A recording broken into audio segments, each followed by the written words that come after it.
आपको तो रिकवर हो गया था ना। जिस प्रकार से दिग्विजय सिंह जी लगातार सामाजिक सौहार्द बिगाड़ने की कोशिश कर रहे हैं, हमने देखा है कि दिग्विजय सिंह जी ने अपने वक्तव्यों के माध्यम से, अपने आंदोलनों के माध्यम से और खासकर अपने ट्वीट के माध्यम से सामाजिक समरसता को बिगाड़ने की कोशिश की है। वो कभी ओसामा को संरक्षण देने की बात करते हैं, कभी वो जाकिर के साथ दिखते हैं, कभी वो आतंकवादियों को संरक्षण की बात करते हैं, कभी वो हिंदू देवी देवताओं का अपमान करते हैं, कभी वो हिंदू मतावलंबियों को कटघरे में खड़ा करते हैं। और ये सब करते हुए जो वो सबसे ज़्यादा मीडिया का जिसका उपयोग करते हैं वो है ट्विटर, क्योंकि सुबह से उठकर सामाजिक समरसता को बिगाड़ने के लिए उनके हाथ में एक बड़ा हथियार लग गया है ट्विटर। ट्विटर के माध्यम से वो गलत पोस्ट भी करते हैं। पहले उन्होंने भोपाल के सुभाष नगर के फ्लाईओवर में क्रैक्स आ गए हैं, इसकी एक फ़ोटो ट्वीट की और तहकीकात में निकला कि वो फ़ोटो पाकिस्तान के किसी फ्लाईओवर की थी। परसों उन्होंने खरगोन की घटना को लेकर ट्वीट किया और उसमें एक धार्मिक स्थल पर भगवा झंडे लिए हुए कुछ लोग खड़े हुए हैं।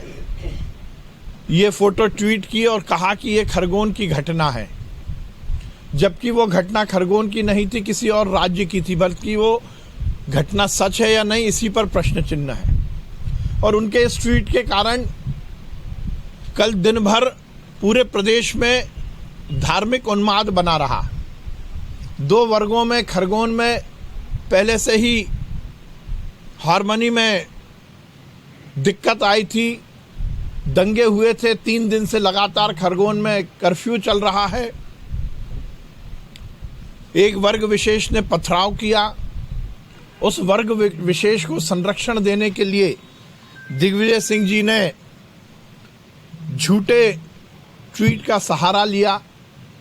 कल मैंने हारमोनी में दिक्कत आई थी, दंगे हुए थे, 3 दिन से लगातार खरगोन में कर्फ्यू चल रहा है।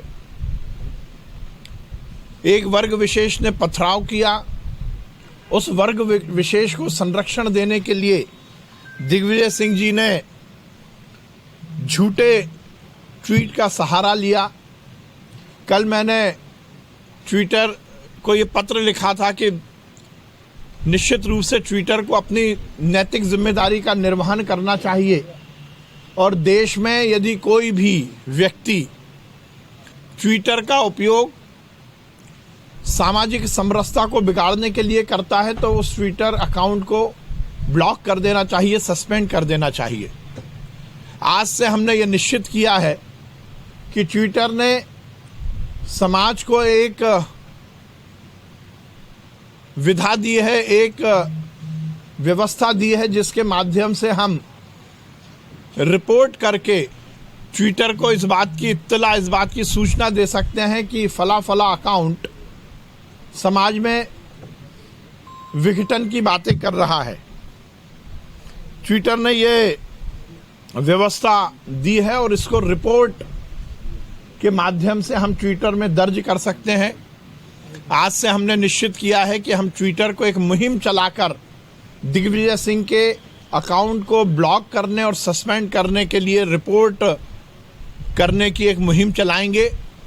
सबसे पहले आज मैं ट्विटर को रिपोर्ट कर रहा हूं। कल मैंने पत्र लिखा था, आज मैं ट्विटर को रिपोर्ट कर रहा हूं कि दिग्विजय सिंह जी ने लगातार सामाजिक समरसता को, सामाजिक हार्मनी को बिगाड़ने की कोशिश की है और उनके कारण मध्य प्रदेश ही नहीं पूरे देश में अराजकता का माहौल बनता है और उसमें कहीं ना कहीं ट्विटर भी इन्वॉल्व हो जाता है क्योंकि वो उपयोग ट्विटर का करते हैं। इसलिए मैं आज रिपोर्ट कर रहा हूं, आपके सामने ये पहली रिपोर्ट मैं कर रहा हूं और मैं आपके माध्यम से सभी ट्विटर हैंडलर्स को जो ट्वीटर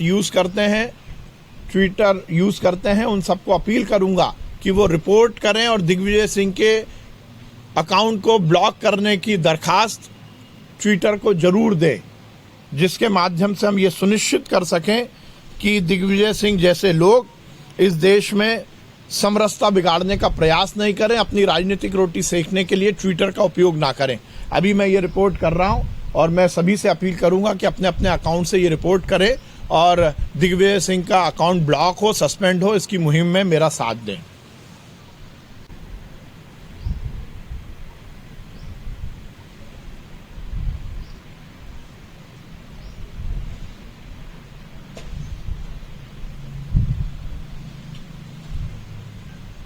रीजन कौन सा लिया सिलेक्ट किया? रीजन मैंने सेलेक्ट किया है, दिस प्रोफाइल इन्फो एंड और इमेजेस इंक्लूड अब्यूज और हेटफुल कंटेंट। ये 5वें नंबर का ऑप्शन है जिसमें ट्विटर पूछता है कि आप रिपोर्ट क्यों कर रहे हैं, और हमने उसमें इस बात की रिपोर्ट की है कि दिग्विजय सिंह जी का जो अकाउंट है वो हर समय हेटफुल, सामाजिक समरसता को बिगाड़ने का और गलत जानकारी को परोसता है। इसलिए ट्विटर को चाहिए कि उनके अकाउंट को ब्लॉक किया जाए और ये सुनिश्चित किया जाए कि ट्विटर इसका सहभागी ना बने। यदि ट्विटर इनको ब्लॉक नहीं करता है तो कहीं ना कहीं ये संदेश जाएगा कि सामाजिक समरसता हिंदुस्तान में बिगाड़ने में ट्विटर भी साथ दे रहा है। इसलिए उन्हें चाहिए कि दिग्विजय सिंह के अकाउंट को ब्लॉक करे। ये मैंने रिपोर्ट की है, ये हेटफुल कंटेंट है, इसकी हमने रिपोर्ट कर दी है।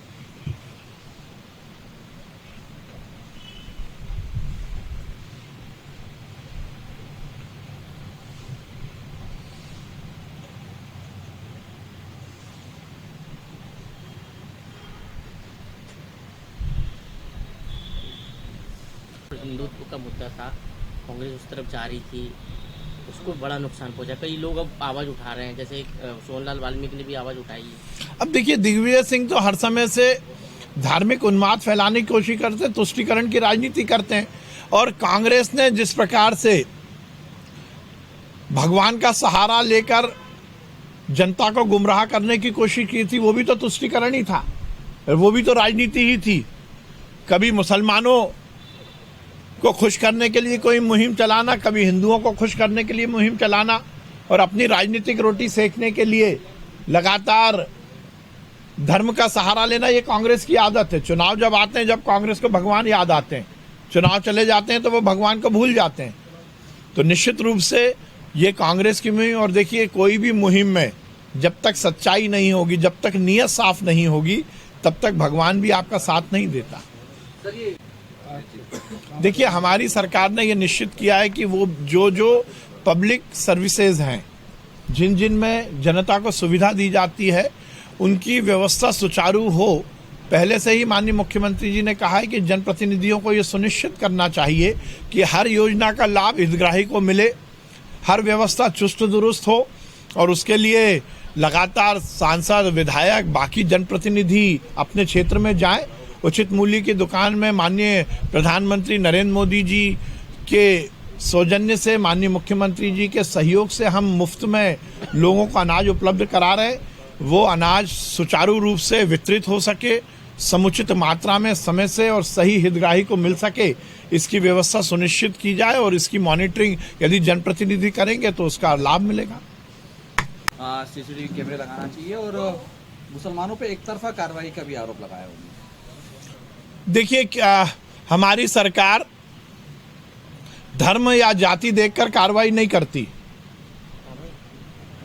जो भी दंगा करेगा, जो भी माफियागिरी करेगा, जो भी गुंडाई करेगा, उसके खिलाफ कार्रवाई होगी। मुझे लगता है कि सभी तरह के लोगों को और सभी धर्मगुरुओं को भी इस बात की जिम्मेदारी लेनी चाहिए कि हम सब मिलजुल कर रहें। हमारे वक्तव्य से हमारे कृतित्व से, हमारे व्यक्तित्व से सामाजिक समरसता नहीं बिगड़नी चाहिए। मैं फिर रिपीट करूंगा, सरकार ने जो कार्रवाई की है वो दंगाइयों के खिलाफ की है, किसी धर्म या जाति के लोगों के खिलाफ नहीं की है।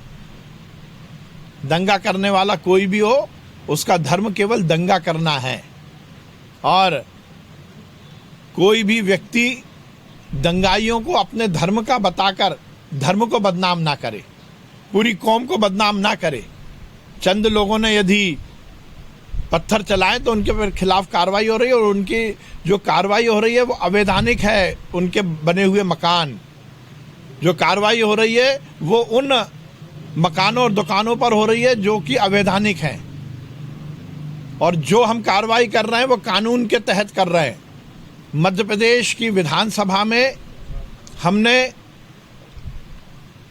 एक कानून पास किया है, prevention of damage to public and private properties and recovery of damage, ये कानून है। उस कानून के तहत वो लोग जो समाज में उन्माद फैलाकर प्राइवेट या पब्लिक प्रॉपर्टी को नुकसान पहुंचाते हैं, उनकी भरपाई तक का इस कानून में ऑप्शन है। तो जो अवैधानिक मकान बने हुए हैं, दुकान बने हुए हैं, और वो मकान और दुकान बेईमानी के पैसे से बने हैं, उनको तोड़ा जा रहा है, और ये मुहिम चलेगी। मैं निवेदन करूंगा, इसको धार्मिक रंग ना दिया जाए। कार्यवाही पूरी तरह से वैधानिक है, पूरी तरह कानून के दायरे में है, और हम कटिबद्ध हैं कि मध्य प्रदेश में किसी भी व्यक्ति को, किसी भी स्तर के व्यक्ति को, कोई कितना भी बड़ा हो, मध्य प्रदेश में धार्मिक उन्माद, सामाजिक समरसता बिगाड़ने का अनुमति हम नहीं देंगे। सर, जो ट्रिब्यूनल पत्ती को नुकसान पहुंचाया उन्हीं से वसूली होगी। हाँ, वही मैंने बताया, ये जो है prevention of damage to private and personal properties and recovery of damage, इसके अंतर्गत ट्रिब्यूनल बना है। कोई भी व्यक्ति यदि इस बात की इत्तला, इस बात की सूचना देता है कि किसी व्यक्ति के दंगा करने के कारण उसकी प्राइवेट या पर्सनल प्रॉपर्टी को नुकसान हुआ है, तो उसकी भरपाई उसी दंगाई से कराई जाएगी। सर, ये